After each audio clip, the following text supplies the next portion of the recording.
Smoking my lungs, I won't disguise this place. Hey guys, it's Asha. Welcome back to my channel. I hope you're all having an amazing day. Today's video is going to be all about my university experience. So I did post a video on my channel like this about 2 years ago where I talked about if you're going into your first uni year, what to expect from subjects and your course and your majors and everything like that. But in today's video, I'm going to focus a lot more on like internships and why I think they're really important, how to get your first job outside of uni, especially if you guys are in the creative industries or you want to get into the fashion industry like what I am in, my kind of journey to where I've come from since I made that video to where I am now, because there have been a lot of things that have changed in my life. As you guys might know, I moved down to Sydney a year ago to work in marketing for ASOS, so I want to talk to you guys a little bit about how I got my job working at ASOS, which was my dream job out of uni. I'm still so incredibly grateful to this day that I managed to get that position as my first job out of uni. And then I also want to talk to you guys about some generic study tips and how to stay motivated whilst you're studying, and also some resume building tips, because I know that it can be so hard to know what to put on your resume when you're coming out of uni and you don't really have any experience in your industry yet. So I'm going to talk to you guys about that as well. Firstly, I did want to put a little flag out there because I get a lot of questions in my Instagram DMs about how I got the job at ASOS and what I do in my job, and I just wanted to flag that my job with ASOS is completely separate to YouTube. So it's not like when I'm working with a brand on YouTube on like a sponsored video and I can talk to you guys completely about the campaign we're working on and everything to do with the brand. ASOS has nothing to do with my YouTube channel. So what I do in my... Did you just hear okay Google? She's talking and I didn't even say anything to her. So that means that a lot of the things that I do in my job are confidential, and unfortunately I can't talk to you guys about that, but I can certainly talk to you guys about some of the things that I think helped me to get that position. So hopefully you guys enjoyed this video. If you are in your first year or going into your first year, I would definitely recommend checking out the first video that I did, because I cover everything to do with like units and subjects and what you can expect, friends at uni, like taking a gap year, all of that like generic university stuff if you have no idea what you're going into. But this video is, like I said, going to be really heavily focused on some of the things that you start focusing on in like your second, third or fourth years. So I hope you guys enjoy this video. It would mean the world to me if you did subscribe to my channel if you would like to. I've got some really awesome university based videos coming up. I have a university styling video coming up with some outfits for uni, so stay tuned for that one, and let's get started. So when I filmed my last video, I think it was January 2016. So I was heading into, I think, my last year. I think I had about a year and a half to go. Things were a little bit messed up because I'd taken a semester off to go over to Europe, and I was doing 3 subjects at a time at one point so that I could focus on some YouTube stuff as well. So I did have a decent amount of subjects to go, even though I was going into my 4th year of being at uni. So in January of 2016, I feel like I can see dust flying in front of the camera. I hope you guys can't see that. In January of 2016, I actually started an internship at Spell and the Gypsy Collective. I'm wearing their clothes today. This is one of their tops that I recently got from them. I absolutely love Spell. It's one of my favorite brands in the whole entire world. So I just got their details, I sent them an email, and they ended up wanting to have me on board for an internship. So I interned at Spell for about 7 months, I think. No, maybe it was 6 months. I think I finished up there in June. So I lived in Brisbane. I would drive down once a week to Byron Bay to go and do this internship. So it was a little bit stressful, very time consuming and slightly expensive, but the best experience ever. I cannot recommend doing internships enough to you guys. Like, they are so important. I'm going to touch on that a little bit later on, but internships are so important. And then backtracking a little bit, in February, one of my really good friends, Shelly, I don't know if she's watching this video, but hi Shelly if you are. Back in February, she sent me a link to a position that ASOS was looking for, and it was for a student insider, and essentially what that was a student ambassador. So somebody who was a student to promote the ASOS brand and kind of all of their offerings that they have for students in Australia. And I was like, wow, this job looks perfect. subject. Like you had to have a bit of a social presence to go for it, experience in videos, like social media, some writing, which I'd never done in my life, but I kind of just winged that. And so I applied, not really thinking that I was going to get it, just because ASOS was such a big brand.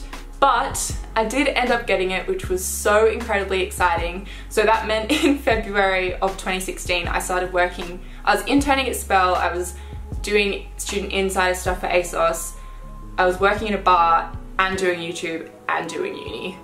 It was very stressful. But sometimes you just gotta hustle. Like honestly guys, sometimes you just gotta work your butt off for like 6 months or however long so that you can benefit yourself in the future. So the student insider job pretty much was like an internship. And one of my biggest tips for you guys would be to intern. I honestly can't recommend it enough. It is so important whilst you're at university that you get experience, because at the end of the day, especially if you guys are in the creative industries, having that degree and that piece of paper isn't necessarily going to get you a job. There are people out there who don't have a degree and can still get a job in the creative industry. So it's definitely not the only thing that you're going to need. Unlike if you're a doctor or studying to be a doctor, you get your certificate, you can go be a doctor. It's very different in the creative industries world. It's all about experience and who you know.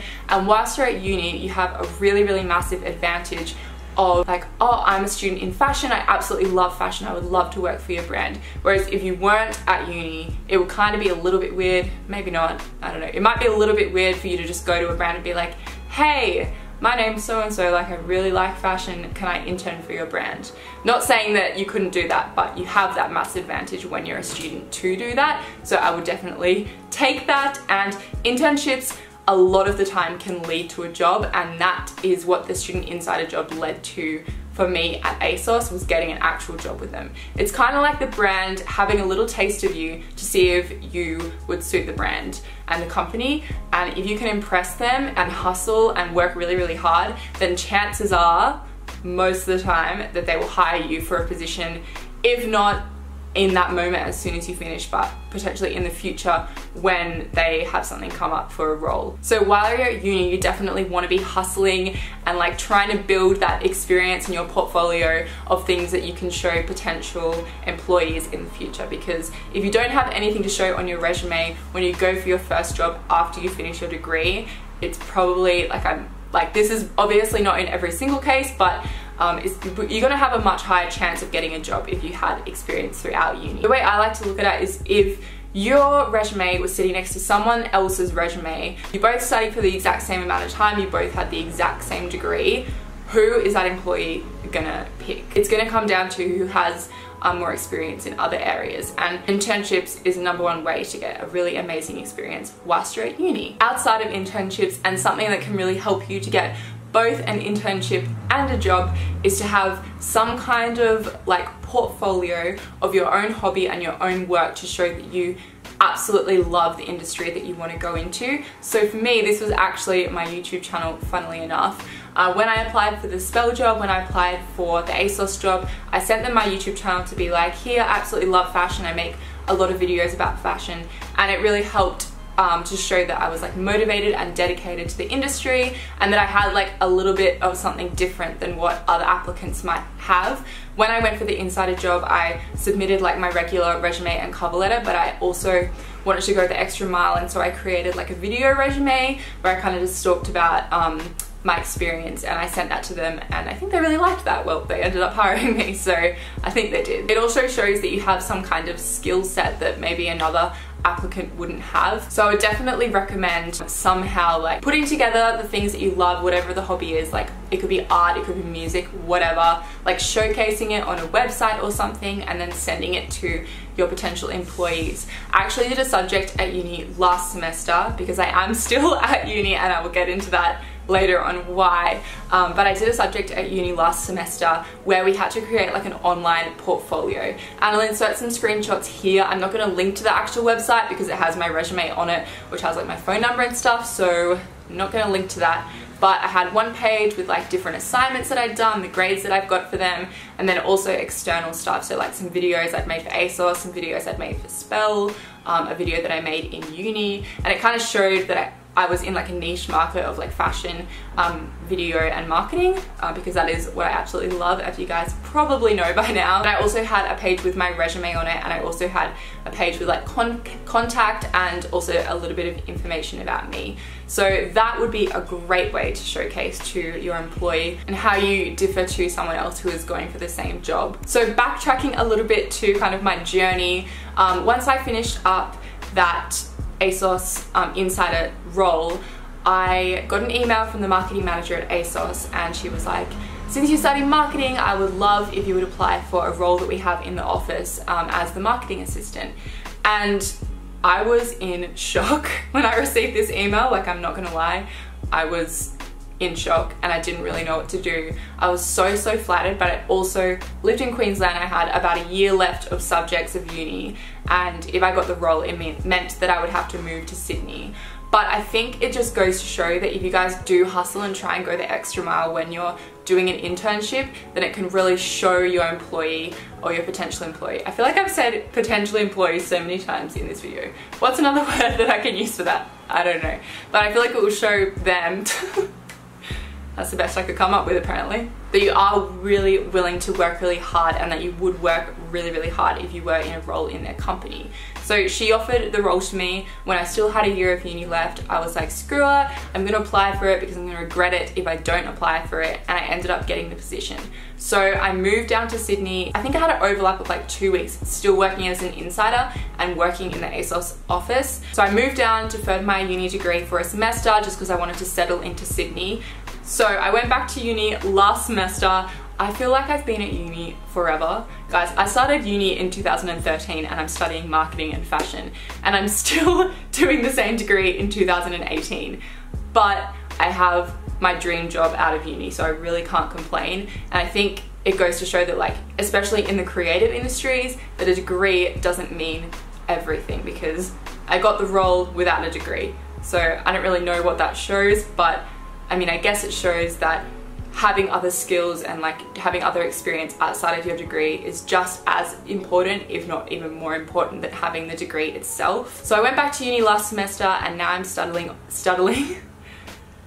apparently. Now I'm studying online part-time whilst I'm working, and then I do YouTube as well. So my life is a little bit crazy, but it's totally worth it. I love everything that I do, and I'll be very bored without all three of those things. So I want to talk a little bit about resumes now, because I know when I was going for especially the actual marketing position at ASOS, I really did not know how to write my resume. And I had a bit of trial and error from when I applied for the job at Spell. I had a few friends and stuff send me their resumes so that I could base mine off something that was actually for industry and not for like a job in a bar or something. And I would say my number one tip for doing a resume is to make it look different, especially if it's for the creative industries. I'm going to insert a screenshot now of what my resume looks like so you can have a look at what I've written in there in terms of skills. It's just one page, it's really succinct, it's really simple. I think that's really important as well, is the person who's hiring you is going to be going through possibly hundreds of resumes. So keep it one page, don't ramble on, just keep it really to the point and make sure you include all of your skills and everything in there. I just downloaded a template online. I think it cost me like $2, but it was totally worth it because it meant that my resume looked completely different to anyone else who had just made theirs in Word or something. Got to make yourself stand out from the crowd, people. Like, there's going to possibly be so many people going for the same job that you want if it's a job that you really want. So you have to make sure that your resume stands out, that your skills stand out, that your experience stands out. You should also submit a cover letter when you submit a resume, and make sure when you submit that cover letter that you tie it back to the brand. So you want to really tie it back to the brand's values and what they believe in. Go through the job description that they've given you for what role you're applying for, read through it and list out the things that they're looking for. So if they want someone who like works well in a team, or is, I don't know, has good, what would be another example? I can't even think. Like someone who has good time management, in your cover letter, it would be really good to kind of take those points and then expand on them as to how you have those kind of skills. For study tips, I do have actually an entire video that I did when I was studying full-time, so it's probably best for you guys to go and watch that. I will link it up in the cards right now. It just has a lot of really like in-depth study tips from when I was going to uni like 4 days a week, so it was fresh in my mind. Now I'm only studying part-time, so I don't study as much anymore, but I think overall, like, to keep myself motivated, because I already have a job and like my degree isn't necessarily going to get me a job, sometimes it can be hard to be motivated to do uni, but I think what I like to do is I like to treat my study like a work day. And even if you guys don't work in a 9-to-5 job, you can kind of apply this mindset to when you're studying. But for me, on a Sunday or a Saturday or whatever, because I have to study on the weekend because I work during the week, I will get up like I'm going to work, and I do this for YouTube as well. I will get up like I'm going to work at like 7 in the morning. I'll start studying at 9 a.m. I'll have a 1 hour lunch break and I'll finish at 5. And that way you're treating it like it's work and you're not gonna kind of like slack off, if that makes sense. I do the exact same thing for YouTube. A lot of people ask me like, how do you study and do YouTube and work full-time? Like, that just seems crazy. I treat YouTube like it's a job. I treat shooting and editing like it's a work day. So I get up on a Saturday, like I said, at like 7, I shoot, like I bulk shoot from like 9 in the morning. Not always, but like a lot of the times I will do this. I'll bulk shoot from the morning to the night, have a couple of breaks here and there, and edit in the afternoon. Another tip would also be to always relate everything back to your goal and your bigger picture. I actually have a mood board up on my wall there, which I still need to fill out properly, but maybe you guys could create a mood board for your room. I love mood boards. I think they are the best way to just tie all of your thoughts together and like your motivations for the year or for your degree or whatever it is that you want to be motivated for. But when you're studying, you always need to think about, okay, what is the big goal here? Sometimes when I was back at uni doing like my core business subjects, which I found really boring, like for example, accounting. Oh my God, I'm sorry, but I could just never work in accounting. Like, good on you if you can, but that is not for me, no way. I would find it really, really hard to study. But what I would do is I would always think of the bigger picture. I'd be like, okay, like even though I can't see how doing this spreadsheet right now is really going to help me in my fashion marketing job in the future, but I need to do this subject, I need to pass this subject in order to be able to do my other marketing subjects in order for me to graduate. And when I graduate, I'll be able to get a job in the industry that I want to be in. So you can always tie what you're studying for back to your really bigger picture. So have a big think about what your bigger picture is so that you can always tie studying back to that big goal, and I guarantee you it will really, really motivate you. Another thing that I would recommend for studying is to break everything down into a calendar. So if you guys are like studying or working from 9 to 5 on the weekend or whatever day it is for you, it could be Wednesday, whatever, set out particular times to do different things. So for example, if you have, I don't know, like an assignment to do for like a digital media subject, I don't know, you could set out 1 hour to smash out the introduction and then move on to a different subject and do something else for another hour, because that gives you a time limit on what you're doing. So you're not gonna dawdle and procrastinate. You're gonna be like, I have an hour, I have to smash this out in the next hour. And it also breaks down the tasks so that they don't seem so overwhelming, because if you sit down and you're like, I'm gonna finish this whole assignment today, like, I'm not gonna lie, I've done that a few times because I do often procrastinate. But if you sit down and you break everything into time slots, it makes everything seem a lot more achievable. It's like tiny little bumps that you have to get over to get to the next bump instead of like a giant mountain. I think I pretty much already touched on this all the way throughout this video, but the last topic is how to get a job in the industry that you want to be in. And like I said throughout the video, you really, really need to have something that sets you apart from the crowd and something that sets you apart from the person's resume who's sitting next to your resume who's going for the exact same position. Having a degree is not enough.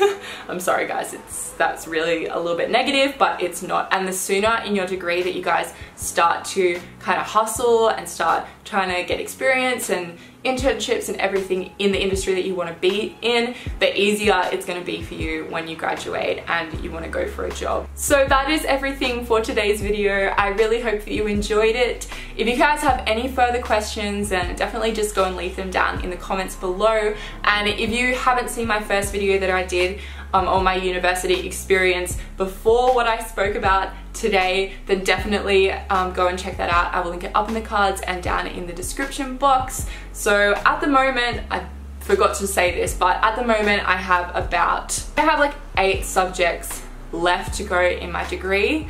Like I said, I'm like not really happy about being at uni for as long as I have been at uni, but it's totally fine and totally worth it. I will get there in the end. I will graduate eventually. So maybe, who knows, in like another year or 2, I'll be able to do a video for you guys where I've actually graduated from uni. So yeah, I hope you guys enjoyed this video and I will see you in my next one. Bye!